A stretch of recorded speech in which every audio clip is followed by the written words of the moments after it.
What's going on, ladies and gentlemen, boys and girls, children of all ages? Welcome to today's installment of Renegades Reviews. I am the Renegade J.J. Williams, here to bring you my thoughts on Friday the 13th Part 2, the second installment in the Friday the 13th franchise.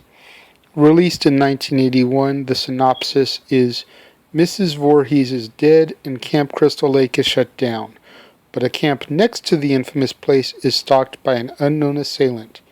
Is it Mrs. Voorhees' son Jason, who did not really drown in the lake some 30 years before? This movie brought back Betsy Palmer as Pamela Voorhees for minor scenes. It also brought back Adrienne Keene in the beginning as Alice, the survivor of the first movie.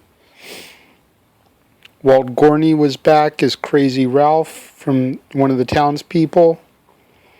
And we also got Amy Steele and John Fury introduced as the main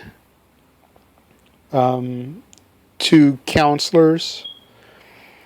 We had Warrington Gillette as Jason Voorhees.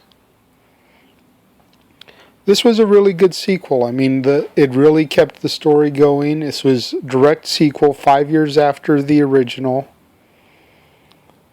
The counselors are at a training facility across the lake from Camp Crystal Lake. And it was a good way to keep the story going. It wasn't originally intended to be a direct sequel, but after the popularity of the original film's surprise ending, they decided to bring back Jason and the Crystal Lake mythology in this one.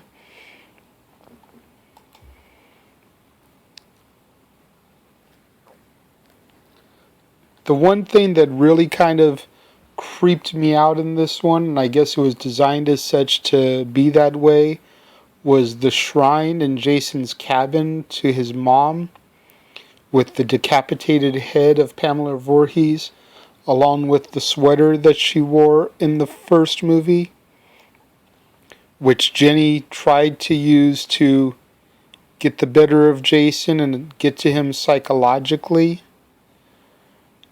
It was a nice little,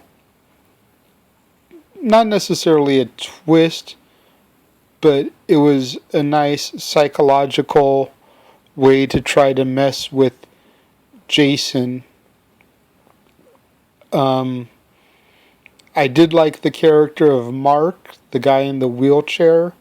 I thought he was a great character and was kind of sad to watch him get offed. You kind of really felt bad for him. The thing that I think was missing from this and all the others that was there in the first one was the true motive. You know, in the first one, Pamela wanted revenge for allowing her son to drown and what everyone thought was die. Starting with this one and just going forward, it just became Jason killing for the sake of killing. I mean, you could say almost that he was trying to get revenge for his mother's murder,